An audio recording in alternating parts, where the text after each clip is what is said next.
नमस्कार दोस्तों, मेरा नाम राहुल है और हम लोग गणित विषय की क्लास ले रहे हैं जिसमें मैं आपको पहले मेंसुरेशन के 2D मेंसुरेशन में द्विविमीय क्षेत्रमिति के अंतर्गत 47 सवालों की बात कर चुका था। अब मैं बात करता हूं आज की क्लास में उससे आगे। ठीक है, जैसा कि देखो अपना मोटिव रहता है कि ज़्यादा से ज़्यादा सवाल कराने पर ध्यान देना है, न कि बातें करने पर। तो मैं अपने उसी मोटिव पर वापस आ जाता हूँ। देखिएगा आगे सवाल नंबर अगला लिखा है 48 नंबर क्वेश्चन के एक समांतर चतुर्भुज की एक भुजा 14 सेंटीमीटर है। तो एक कोई समांतर चतुर्भुज ले लीजिए। हम लोगों ने पढ़ा था कि समांतर चतुर्भुज इस तरह का समांतर चतुर्भुज होता है। ठीक है, मैंने जो वीडियो डाली थी फॉर्मूलास को लेके, तो कुछ टेक्निकल एरर की वजह से उसको हटा दिया गया है, मेरे द्वारा नहीं, यूट्यूब के द्वारा। कुछ रहा होगा, अभी मुझे उतनी जानकारी भी नहीं है जो मैं उसको डिफेंड कर सकता, तो फिर मैंने भी उस पर ज़्यादा एक्शन नहीं लिया है। तो मैं बस ये करूँगा कि आपको पढ़ा दूँ सारे सवाल, एक बार लास्ट में एक दूसरी वीडियो बना लूँगा जिसमें मैं सारे फॉर्मूलाज को दोबारा बता दूँ। देखिए, तो समांतर चतुर्भुज की एक भुजा है 14 सेंटीमीटर। तो मान लीजिए ये वाली भुजा इसकी 14 सेंटीमीटर है और इसकी विपरीत भुजा से दूरी, तो ये दूरी आपकी कितनी है, 16 सेंटीमीटर। मैंने आपको सीधी बात समझाई थी कि किसी भी समांतर चतुर्भुज का क्षेत्रफल, उसका एरिया होता है आधार गुणा संगत ऊंचाई। ठीक है, एक मिनट दीजिए, मैं लिख लूं, फिर मैं आपको पूरा दिखाता हूं, समझाता हूं। तो फॉर्मूला होता है आधार गुणा संगत ऊंचाई। अब आप गौर करिए, आधार कितना हो गया 14 और संगत ऊंचाई कितनी हो गई 16। तो यहां से हमें पता चला कि एक समांतर चतुर्भुज जिसका आधार 14 है, संगत ऊंचाई 16 है, क्योंकि दोनों भुजाएं सेंटीमीटर मात्रक के साथ हैं, तो इसका जो एरिया है 16 गुणा 4 64, 16 का 16 और 6 22, यानी 224 सेंटीमीटर स्क्वायर आ जाएगा। एक बेसिक सा सवाल है, उम्मीद है आपको ये समझ में आया होगा। ठीक है, हालांकि सूत्रों को मैं यहाँ भी बताता चलूंगा, यहाँ छोड़ूंगा नहीं, लेकिन फिर भी एक अलग वीडियो केवल सूत्रों को लेके, एक अलग क्लास पूरी सूत्रों को लेके दोबारा ले लूंगा। ठीक है, ऐसा मैं नया हूं इस प्लेटफॉर्म पे, तो मुझे जानकारी नहीं है अभी कि किस तरह से उसको वापस से लाना था, तो फिर मैंने जाने दिया। हो सकता है यूट्यूब को मुझे बताया गया था कि अगर मैं यूट्यूब को मेल करूं फिर वेरिफिकेशन हो जाएगा वगैरह वगैरह, तो मैंने कहा इतना लंबा झंझट में पढ़ूंगा, उससे बढ़िया तो मैं 1-1.5 घंटे की वीडियो दोबारा बना लूंगा। तो मैं सूत्रों पर आधारित आपकी वीडियो दोबारा बना दूंगा, उसके लिए परेशान नहीं होना है। हालांकि मैं आपको हर सवाल का फॉर्मूला यहाँ भी बताता जाऊंगा। ठीक है, चलिए आगे बढ़ते हैं, अगला सवाल देख लेते हैं। अगला क्वेश्चन है कि एक खेत का क्षेत्रफल समांतर चतुर्भुज के आकार में है यदि इसकी संलग्न भुजाएं तथा एक विकर्ण की लंबाई दी गई है। देखो, तो एक खेत का क्षेत्रफल समांतर चतुर्भुज के आकार में है। हम सब जानते हैं कि समांतर चतुर्भुज की आकृति कैसी होती है। तो समांतर चतुर्भुज की आकृति कैसी होती है, इस तरह से बना ले रहा हूं पहले।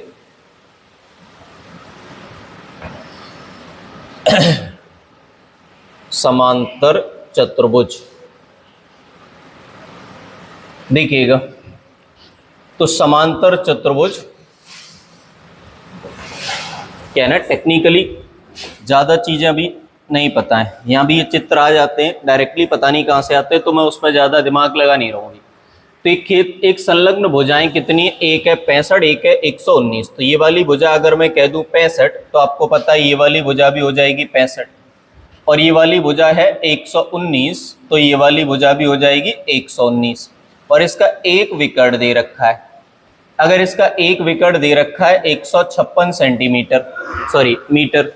अब लिखा हुआ है कि 10 रुपया प्रति वर्ग मीटर की दर से कंकड़ बिछाने। देखो भैया, इंपॉर्टेंट बात, अगर आपको 1 वर्ग मीटर में कंकड़ बिछाने हैं जिसका खर्चा 10 रुपये आ रहा है, तो कितने वर्ग मीटर एरिया है आपके पास। तो पहले तो सवाल ये खड़ा होगा कि एरिया क्या है, क्योंकि खर्चा तभी बता पाएंगे। वर्ग मीटर से तात्पर्य क्या हो गया कि 1 वर्ग मीटर में 10 रुपए का खर्चा आएगा। तो बताइए कितने वर्ग मीटर है, तो उसके लिए पहले हमें क्या करना होगा, इसका एरिया निकालना होगा। इंपॉर्टेंट बात पर आते हैं। हम लोगों ने सीखा था कि ऐसे किसी भी सवाल में जहां एक चतुर्भुज की दो भुजाएं और एक विकर्ण दिया जाए, वहां एरिया निकालने के लिए हमें दो त्रिभुज बनाने होते हैं। एक त्रिभुज बन गया आपका एवीडी और एक त्रिभुज बन गया भैया आपका बीडीसी या डीवीसी या सीडीबी, जो भी आप बोले, ठीक है। अब क्योंकि हमें एक बात पता है कि किसी भी चतुर्भुज का एरिया अगर निकालना है इस पैटर्न में, तो आप एक चीज देखेंगे कि जो त्रिभुज एबीडी है उसकी भुजाएं हैं 65, 119, 156 और त्रिभुज डीबीसी की भुजाएं भी वही। अगर दोनों त्रिभुजों की भुजाएं समान हैं, अगर दोनों त्रिभुजों की भुजाएं समान हैं, तो दोनों त्रिभुजों की भुजाओं में समानता होने के कारण ये स्पष्ट हो जा रहा है कि मुझे अगर एक त्रिभुज का एरिया मिल जाए तो उसका डबल कर दिया जाए, या इस वाले त्रिभुज का एरिया इस वाले त्रिभुज के एरिया में जोड़ दिया जाए, जो कि समान ही होंगे। क्यों? क्योंकि भुजाएं समान है।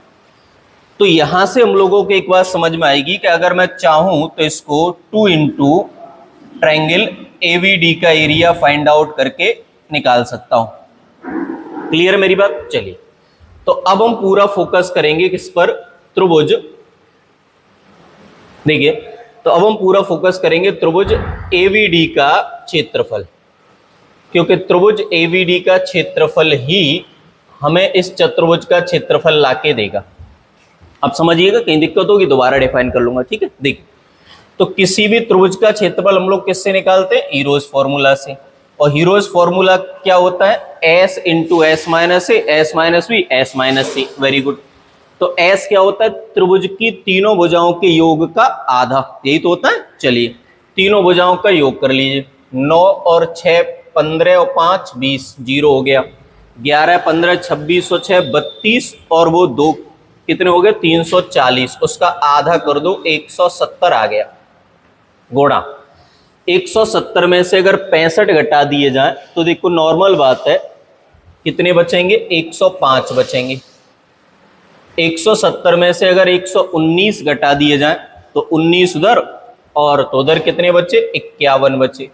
और 170 में से 156 घटा दिए जाएं तो कितने बचे? 14 बचे। आराम से मेरी बात को समझने का प्रयास करना। देखिएगा आगे। अब यहां से देखना गौर से, कैसे सॉल्व करेंगे ये ध्यान देना। देखो, आराम से समझना, ठीक है। देखो, 170 तो इसके गुणनखंड किए जाए तो 17 गुणा 10 और 51। इसके गुणनखंड किए जाए तो 17 गुणा 3। तो याद रखो, 17 यहां से, 17 यहां से, 17 बाहर आ गया। अब दिमाग में रखना मेरे साथ साथ, यहाँ पे बचा हुआ है 10 और यहाँ पे बचा हुआ है 3, ठीक है। अब समझो, 10 गुणा 3 कर दूं तो कितना हो जाएगा? 30 हो जाएगा। अच्छा, 30 के गुणनखंड कर दूं 15 गुणा 2, समझ पा रहा है? 15 गुणा 2, तो 15 गुणा 2 यहां से मिल गया और 15 गुणा 7 यहां से मिल गया, तो 15 वहां से बाहर आ गया। अब कितना रह गया? 7। 7 यहां से रह गया और 15 गुणा 2 2 वहां से रह गया, तो 7 गुणा 2 14, तो यहां से आ गया आपका 14। तो ये हमारा जवाब यहां से आराम से समझना गौर से, ये तो आप कर ही लेंगे बेसिक फैक्टराइजेशन करके, है ना।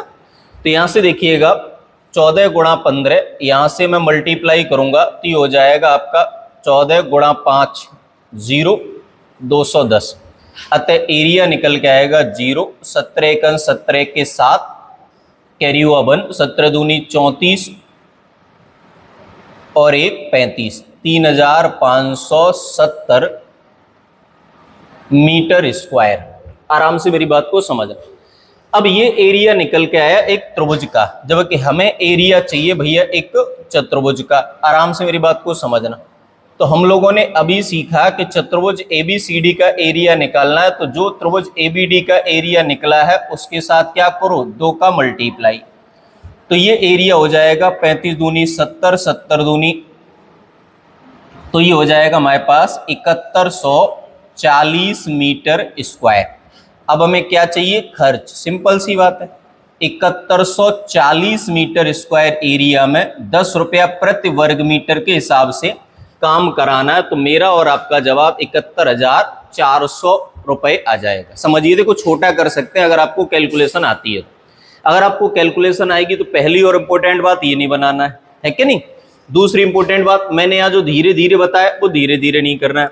अगर मुझे पर्सनली ये सवाल एग्जाम में करना होगा तो मैं ये सब नहीं बनाऊंगा, तो मैं यहाँ से अपना डायरेक्ट ये बात लिखूंगा और उसके बाद सीधा सीधा एरिया निकाल के उसके साथ मल्टीप्लाई 10 का करूंगा। 3-4 स्टेप में आराम से निकाल लूंगा, लेकिन क्योंकि आपको पूरी बात समझानी होती है इसलिए मैं एक एक स्टेप बाय स्टेप धीरे धीरे लिखता हूँ।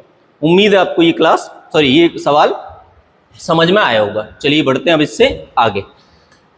अगला जो क्वेश्चन है लिखा हुआ है कि एक आयत की लंबाई को 10% बढ़ा दिया जाए और इसकी चौड़ाई को 10% घटा दिया जाए। देखना, अगर किसी आयत की लंबाई को 10% बढ़ा दिया जाए तो किसी आयत की लंबाई अगर 10% बढ़ गई तो 110 हो गई, चौड़ाई 10% घटा दो तो 90 हो गई। एक जगह प्रतिशत लगा रहने दो, एक जगह से प्रतिशत हटा दो, तो सीधा सीधा कितना हो गया 99%।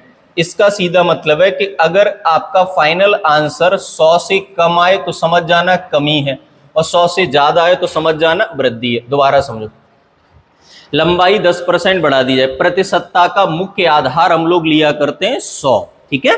10% बढ़ा दो 110, 10% घटा दो 90, वट्टे में 100, कैलकुलेट करोगे तो 1% की कमी आ जाएगी। क्लियर हुई मेरी बात? चलिए बहुत बढ़िया, आगे बढ़ते हैं अगले सवाल पर। अगला सवाल देखेंगे कि एक आयत और एक वर्ग प्रत्येक का परिमाप 160 मीटर है। एक आयत और एक वर्ग प्रत्येक का जो परिमाप है वो 160 मीटर है। कहां गया भाई? देखिए, हाँ, तो एक आयत और एक वर्ग प्रत्येक का परिमाप 160 मीटर है। तो पहले हम लोग बात कर ले रहे हैं किसके बारे में? आयत के बारे में। बात को मेरी को समझना।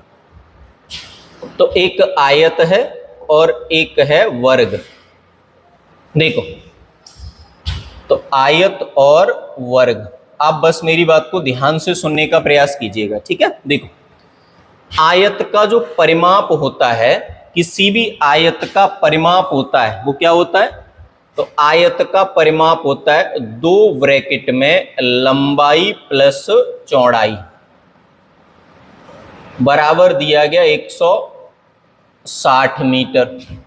और आयत का परिमाप अगर 160 मीटर दिया हुआ है तो वर्ग के परिमाप पे आ जाओ। वर्ग का परिमाप होता है 4 गुणा भुजा। ये कितना दिया है? ये भी दिया 160 मीटर। आराम से मेरी बात को समझना। देखो, अब यहां से हम लोग निकाल पाएंगे कि लंबाई प्लस चौड़ाई, और 2 से अगर 160 को डिवाइड कर दीजिए तो कितना आएगा? 80 मीटर आएगा। और यहां से अगर हम ध्यान देंगे तो भुजा निकालने के लिए कितना आएगा? 40 आएगा। बहुत आराम से मेरी बात को समझना है आपको। अब देखो मैंने क्या किया, आयत का परिमाप लगा के उसकी भुजाओं का योग निकाल लिया और वर्ग का परिमाप लगा के वर्ग की भुजा निकाल ली। क्लियर हुई मेरी बात? धन्यवाद। अब यहां से देखो, आगे बोला है कि आयत का क्षेत्रफल वर्ग के क्षेत्रफल से 100 वर्ग मीटर कम है। तो भैया इसका क्षेत्रफल निकाल लो ना सरकार। आपको पता ही है, बड़ा आसान है। इसका क्षेत्रफल हो गया इसकी भुजा का वर्ग, यानी 40 का वर्ग कितना हो गया? 1600 वर्ग मीटर। अगर इसका क्षेत्रफल 1600 वर्ग मीटर है तो इसका क्षेत्रफल कितना हो गया? लंबाई गुणा चौड़ाई, और लंबाई गुणा चौड़ाई बराबर कितना हो गया? 1500 वर्ग मीटर। आराम से समझना। अब स्पष्ट हुआ कि आयत की लंबाई तथा चौड़ाई का गुणनफल कितना आ रहा है? 1500। ये 2 बातें बन गई। और लंबाई तथा चौड़ाई का योगफल कितना आ रहा है? 80। 1500 के 2 गुणनखंड करो जिन्हें आपस में जोड़ के 80 लाया जा सके। तो एक गुणनखंड होगा 50 और एक गुणनखंड होगा 30। गुणा करेंगे 1500, जोड़ेंगे तो 80। हमें क्या पूछा है? आयत की लंबाई। लंबाई आमतौर पर वह भुजा होती है जो ज्यादा होती है। दोबारा समझना, ठीक है। आयत का परिमाप दिया तो जो होता है 2 ब्रैकेट में लंबाई प्लस चौड़ाई 160, लंबाई प्लस चौड़ाई बराबर आ गया 80। वर्ग का परिमाप 4 गुणा भुजा 160, भुजा आ गई 40, क्षेत्रफल आ गया 40 का वर्ग यानी 1600। इसके क्षेत्रफल से इसका वर्ग 100 वर्ग मीटर कम है। 1500, 1500 के 2 हिस्से बनाओ जिन्हें गुणा करें तो 1500 आए, जोड़ें तो 80 आए। तुम्हारी लंबाई हो गई 50, चौड़ाई हो गई 30। क्लियर? चलिए अगले सवाल पर आते हैं। अगला सवाल दिया गया है कि एक आयताकार भूखंड की लंबाई, आराम से मेरी बात को समझना, एक आयताकार भूखंड की लंबाई इसकी चौड़ाई से 3 गुना है। यदि आयताकार भूखंड का क्षेत्रफल 6075 वर्ग मीटर है तो इसकी लंबाई क्या है, आराम से समझना। देखो, तो एक आयताकार भूखंड है जिसकी लंबाई इसकी चौड़ाई से 3 गुना है, तो अगर चौड़ाई मान ली जाए r तो लंबाई कितनी हो गई 3r, है कि नहीं। आगे आपको एक बात अच्छी तरह से पता है, बहुत आराम से मेरी बात को समझने का प्रयास कीजिएगा कि आयत का जो क्षेत्रफल होता है वो क्या होता है, आयत की लंबाई गुणा आयत की चौड़ाई, जो बराबर दिया गया आपको 6075 मीटर स्क्वायर वर्ग मीटर। अगर मैं यहां से r बराबर फाइंड आउट करूं तो 3 से 6075 को डिवाइड करोगे 2025 आएगा। 2025 में 3 से 6075 को डिवाइड करोगे 2025 आएगा, लेकिन वो r स्क्वायर बराबर आएगा। r बराबर फाइंड आउट करना है तो स्क्वायर उधर जाके स्क्वायर रूट में बदल जाएगा, तो r बराबर आपका जवाब हो जाएगा 45। देखो कैसे, जहां संख्या के लास्ट में 25 हो उसका स्क्वायर रूट निकालना है तो 5 ले लीजिए, और जहां संख्या के प्रारंभिक संख्या जो है उसके 2 गुणनखंड बनाइए। 2 ऐसे गुणनखंड बनाइए जिनका आपस में गुणा किया जाए तो 20 आ जाए, लेकिन हो लगातार क्रमागत हो, जैसे 4 गुणा 5, उनमें छोटा ले लीजिए। जैसे मान लो यहाँ 72 25 होता तो 72 के गुणनखंड क्या होते, 8 गुणा 9, तो 8 ले लेते। यहाँ मान लो 11025 होता, 110 25 होता तो 110 के गुणनखंड 10 गुणा 11 होते तो हम यहाँ 10 ले लेते, 105 आ जाता। क्लियर है। तो अगर अब ये क्या निकल के आई, उसकी चौड़ाई, हमें क्या चाहिए, लंबाई, तो लंबाई कितनी आएगी 135 मीटर आएगी, जो यहाँ ऑप्शन में है नहीं, तो जवाब हो गया इनमें से कोई नहीं। क्लियर हुई मेरी बात। चलिए अगले सवाल पर आते हैं। अगला क्वेश्चन आप देखेंगे कि 2 वर्गों के क्षेत्रफलों का अनुपात 9:1 है, ठीक है, 91 नहीं है, अनुपात है। तो अब देखो मेरी बात समझो, 2 वर्ग है, एक वर्ग दूसरा वर्ग, और 2 वर्गों के क्षेत्रफलों का अनुपात,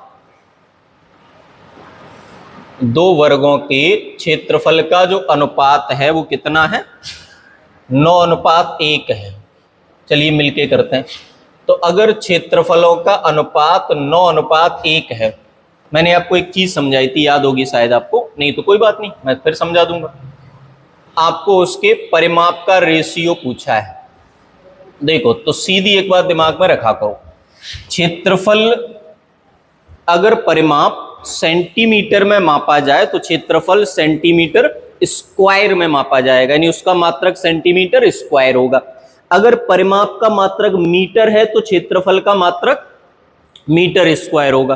तो इन बातों से ये स्पष्ट होगा कि अगर क्षेत्रफल का रेशियो 9:1 है तो परिमाप का रेशियो बनाने के लिए आपको कुछ नहीं करना, जो भुजाएं यहां दी गई हैं उनका क्या कर लो, स्क्वायर रूट निकाल लो। तो मेरा और आपका जो जवाब है वो क्या आ जाएगा, 3:1। सिंपल सी बात है। परिमाप से वर्ग का रेशियो बनाना है, वर्ग कर देना, क्षेत्रफल से परिमाप का रेशियो बनाना है, वर्गमूल कर देना। क्लियर हुई मेरी बात। चलिए बढ़ूं आगे, बढ़िए। अगला सवाल देखिए, एक आयताकार भूखंड की लंबाई इसकी चौड़ाई की दुगनी है और विकर्ण की लंबाई 9√5 है।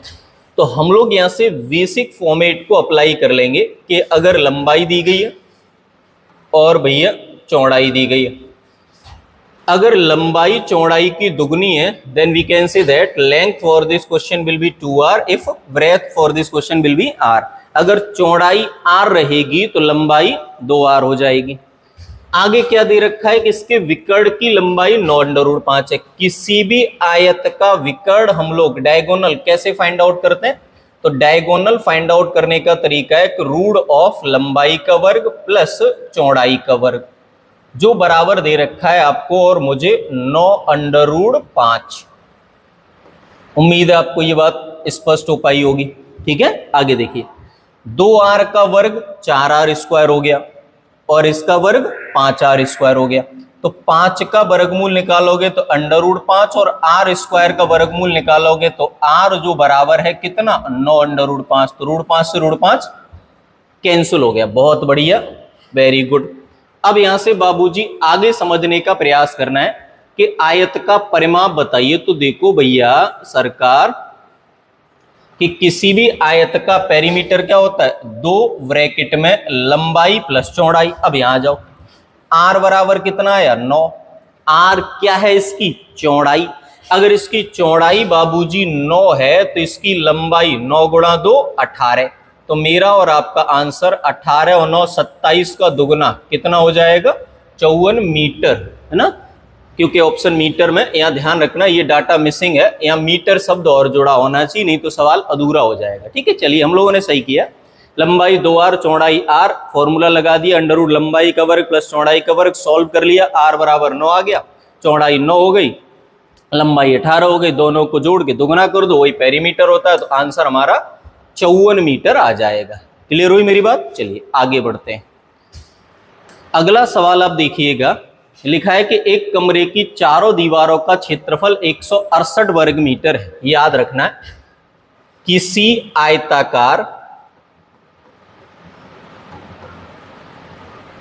भी आयताकार कमरे की चारों दीवारों का क्षेत्रफल बराबर, हमेशा अप्लाई कीजिए, आयत का परिमाप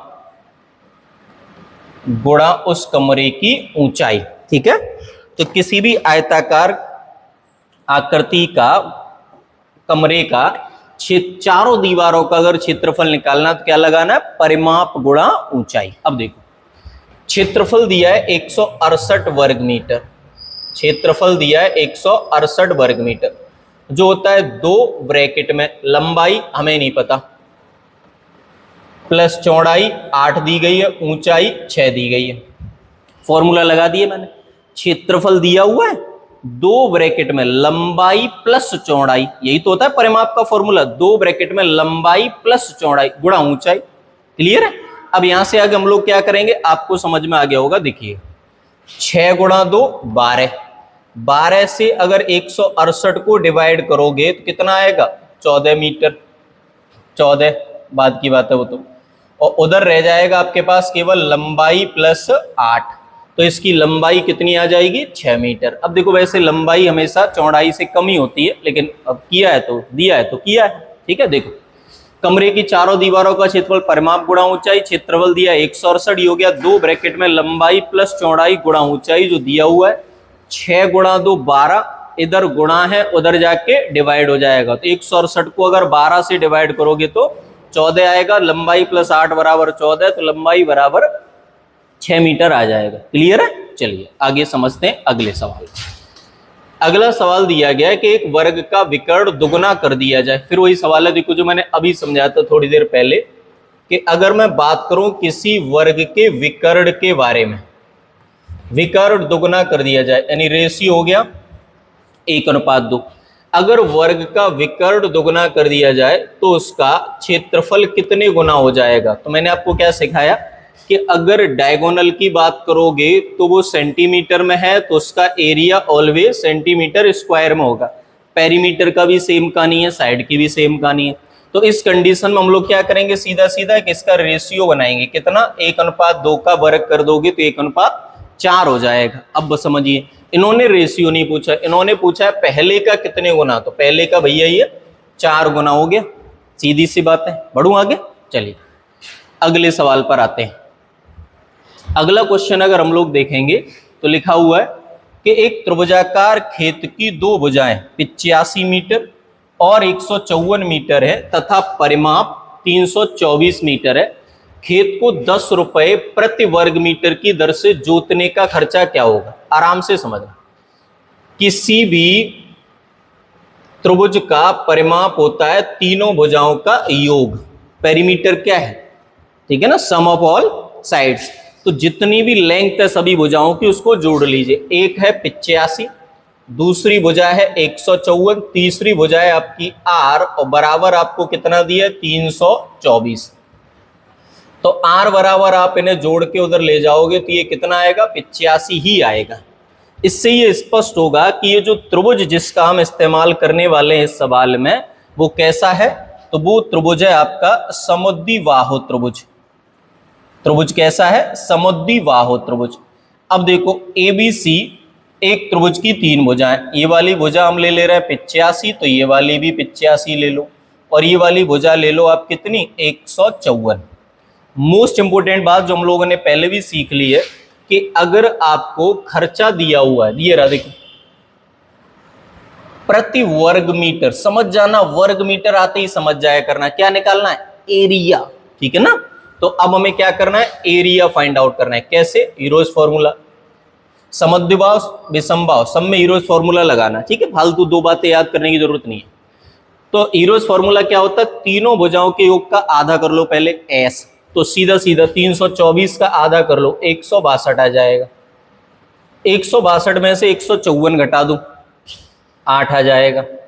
162 में से 85 घटा दो तो 62 और 85 77 आ जाएगा। तो ये हो गया अपने पास 77 गुणा 77। देखो S माइनस A ये घटा दिया, S minus B S minus C, ठीक है। अब देखो आगे बात को समझना, 77 डायरेक्ट बाहर आ ही गया, गुणा, अगर मैं इसको देखूं 162 को, तो आपको अच्छी तरह से पता है, इसे लिख सकते हैं 81 गुणा 2, बोलो ना, 81 गुणा 2, और 81 का वर्गमूल 9, और 2 गुणा 8 16 का वर्गमूल 4, ठीक है। तो 9 गुणा 4 36 हो गया, 36 गुणा 7 252, कैरी हुआ 25, 36 गुणा 7 252 और 25 हो गया 277। तो इसका जो एरिया हुआ वो 2772 मीटर स्क्वायर हो गया। तो खर्च कितना हो गया भैया? 2772 वर्ग मीटर के क्षेत्र में 10 रुपया प्रति वर्ग मीटर की दर से खर्चा कराओगे तो आंसर 27,720 रुपए आ जाएगा। आपको समझ में आ गया होगा, मैंने डायरेक्ट हीरोज फॉर्मूला लगाया, कोई ऐसी बात भी अप्लाई नहीं करी है जो आपको समझने में दिक्कत हो। चलिए बढ़ते हैं अब इससे अगले सवाल की ओर। देखिएगा, लिखा हुआ है कि एक समद्विबाहु त्रिभुज का परिमाप 306 मीटर है और प्रत्येक बराबर भुजा आधार की 5/8 है। बराबर जो भुजा है वो आधार की 5/8 है। देखो कैसे निकालेंगे, समझना, ये रकम। तो एक समद्विबाहु त्रिभुज बना ली हम लोगों ने ABC, इसकी प्रत्येक बराबर भुजा आधार की 5/8 है। तो ये वाली भुजा अगर 5x मान ली जाए तो ये भी 5x हो गई, और ये वाली भुजा 8x हो गई। सबको जोड़ दोगे तो 18x बराबर हो जाएगा कितना? 306। तो x बराबर हो जाएगा कितना? 17 मीटर। कैसे? 18 का भाग दे दिया। अब सुनना आराम से, अब यहां से मुझे पता चल गया कि इसका एरिया अगर निकालना है तो सीधा सीधा अंडर S, x की वैल्यू बाद में रख दूंगा, अब ध्यान देना बस। देखो कैसे, तो 8 और 5 13 5 18, x का आधा हो गया 9x, 9x से 8x घटाओगे x बचेगा, 5x घटाओगे 4x बचेगा, 5x घटाओगे 4x बचेगा। भुजाएं निकाल के अप्लाई करोगे ज्यादा टाइम लगेगा, ई अप्लाई कर दो सरल लगेगा। कैसे? देखो समझाता हूं। 9 गुणा 4 36, 36 गुणा 4 144 का वर्गमूल 12, और x गुणा x गुणा x गुणा x 4 बार है, तो x की पावर 4 हो गया, जो बाहर आके x स्क्वायर हो गया। बड़ा आसान हो गई बात। कैसे? कि हो गया 12, x की वैल्यू 17 है, जिसका वर्ग 289 हो जाएगा। तो मेरा और आपका आंसर करना पड़ेगा 12 गुणा 9 108 10 हो गया, 12 गुणा 8 96, 96 और 10 106, 12 दूनी 24 और 10 34, 3468 वर्ग मीटर आ जाएगा। अब चाहें तो x की वैल्यू यहां भी रख सकते हैं, ये भुजा 85, ये भुजा 85, ये भुजा 136, और फिर आप चाहें तो डायरेक्ट एरिया निकाल सकते हैं। लेकिन x रखने से मुझे कैलकुलेशन कम पड़ेगी तो मैं कम ही करूंगा, है कि नहीं। चलिए, तो आपको ये सवाल भी समझ में आ गया होगा। अगले पर आते हैं। अगला क्वेश्चन है कि एक चतुर्भुज ABCD में भुजाएं AB, BC, CD और DA की माप 20 मीटर, 13 मीटर, 17 मीटर और 10 मीटर है, और विकर्ण AC की लंबाई 21 मीटर है। चतुर्भुज का क्षेत्रफल बताइए। आते मुद्दे पर, ठीक है। देखो, पहले तो एक चतुर्भुज बना ले रहे हैं, ताकि समझा पाए। देखो एक भुजा है ए बी ले लो, ए बी दी गई है 20 मीटर, फिर है बी सी 13 मीटर, कहीं भी ले लो छोटी सी 13 मीटर, फिर आपकी सी डी है 17 मीटर, 17 मीटर ले लो और लंबी कर ले रहे हैं, फिर आपकी एक है डी ए 10 मीटर, ठीक है। तो ये है ए वी सी और डी। फिर दिया गया इसका एक विकर्ण ए सी, ये वाला कितना दिया गया 21 मीटर। मैंने आपको क्या सिखाया उस पर दोबारा आता हूं, देखिएगा ये 10 मीटर दिया। मैंने आपको ये सिखाया कि किसी भी चतुर्भुज का एरिया या तो उसके पारंपरिक फॉर्मूले से निकाला जा सकता है या फिर दो त्रिभुज, जैसे यहाँ दो त्रिभुज बन रहा है, एक बन रहा है ए बी सी प्लस एक त्रिभुज बन रहा है आपका ए सी डी। अगर इन दोनों त्रिभुजों का एरिया निकालकर आपस में जोड़ दिया जाए तो मुझे पता चल जाएगा कि इस चतुर्भुज का एरिया क्या होगा। अब आप आराम से समझना, यहाँ ध्यान देना, अक्सर हम लोग यही गलती कर देते हैं, यहाँ समझने में आप भूल करेंगे और परेशानी आप मेरे लिए खड़ी करेंगे। देखो तो दो त्रिभुजों का क्षेत्रफल निकालना है, समझना। पहले इसका निकाल लेते हैं ए बी सी का। देखो तो क्या करेंगे, एस निकालेंगे, वेरी गुड। 21 और 13 34 और 20 54, 54 का आधा हो गया 27, 27 में से 20 घटाओगे 7, 27 में से 21 घटाओगे 6 और 27 में से 13 घटाओगे 14। ये तो एरिया निकल आया ऊपर वाले त्रिभुज का। अब आ जाओ इस पे, 10 और 17 27 और 21 हो गए 48, 48 का आधा कितना होता है 24, 24 में से 21 घटाओगे 3, 24 में से 17 घटाओगे 7, 24 में से 10 घटाओगे तो आ जाएगा 14। तो यहां से हम लोगों को ये बातें समझ में आई। दोबारा देखो, 10 और 17 27 21 48, 24 में से 21 घटाए 3, 17 घटाए 7 और 10 घटाए 14। क्लियर है, वेरी गुड। अब यहां देखो, आराम से समझना मेरी बात, ठीक है। देखो यहां से 21 को लिख सकता हूं 27 को लिख सकता हूं 9 गुणा 3, ठीक है। 3 यहां से मिल गया और 7 यहां से मिल रहा है, 7 ये रहा और 7 यहां से मिल जाएगा, 7 बाहर आ गया। अब देखो 7 भी बाहर ले लिया, यहां 3 बचा, ध्यान रखना। तो यहां बचा 3 और यहां कितना बचा 2, तो 3 गुणा 2 6 गुणा 6, तो 6 बाहर आ गया प्लस, तो ये हो गया आपके साथ 6 गुणा 7 42 गुणा 9, तो 9 चौके 36, 9 दूनी 18, कितना हो गया 9 7 63 378। हाँ जी, क्या हो रहा है ये 20 और 21 41 और 13 54, 54 का आधा 27, ठीक है। अरे वर्गमूल निकालना था और हमने क्या कर दिया 9 लिख लिया, जबकि उसका स्क्वायर रूट कितना होगा 3 होगा। भैया देखो मुझसे ही गलती हो गई, माफी चाहते हैं। 7 गुणा 21 गुणा 6 कितना हो गया 126 प्लस। अब उस पे आते हैं, ध्यान देना। यहां ध्यान देंगे तो देखो 24 का वर्गमूल 8 गुणा 3 किया जा सकता है, ये आप कह दो 4 गुणा 6 किया जा सकता है, तो 4 का वर्गमूल 2 हो जाएगा। अब यहाँ बच्चे 6, ठीक है, 6 यहां से ले लो, 3 ये रहे और 2 यहां से ले लो, तो 3 दूनी 6, 6 बाहर आ जाएगा। अब रह गया 7, तो 6 दूनी 12 7 84, दोनों को अगर ऐड कर दोगे तो आंसर आ जाएगा 210 वर्ग मीटर। तो किसी भी चतुर्भुज का एरिया निकालने के लिए हम क्या यूज करेंगे, बेसिक फंडामेंटल फॉर्मूला, कि दो त्रिभुज बनाओ, दोनों को निकाल के एरिया आपस में जोड़ लो। क्लियर है, आपको ये समझ में आ गया होगा, नहीं तो एक बार पुनः देख लेना। चलिए मैं बढ़ता हूं अब इससे आगे। कैलकुलेशन तो देखो आपको स्वयं करनी है, ठीक है, कैलकुलेशन को लेके कंफ्यूज नहीं होना, आपको मेरी बेसिक बात सीखनी है, उसके बाद सीधी सीधी कैलकुलेशन खुद कर लीजिए, जहां भी दिक्कत है मुझे बताते चलिए, ठीक है। चलिए आगे अगले सवाल पर आते हैं, वक्त बर्बाद नहीं करेंगे। अगला सवाल देखें, समांतर चतुर्भुज का क्षेत्रफल 72 वर्ग सेंटीमीटर है, इसका लंब संगत भुजा का दुगना है।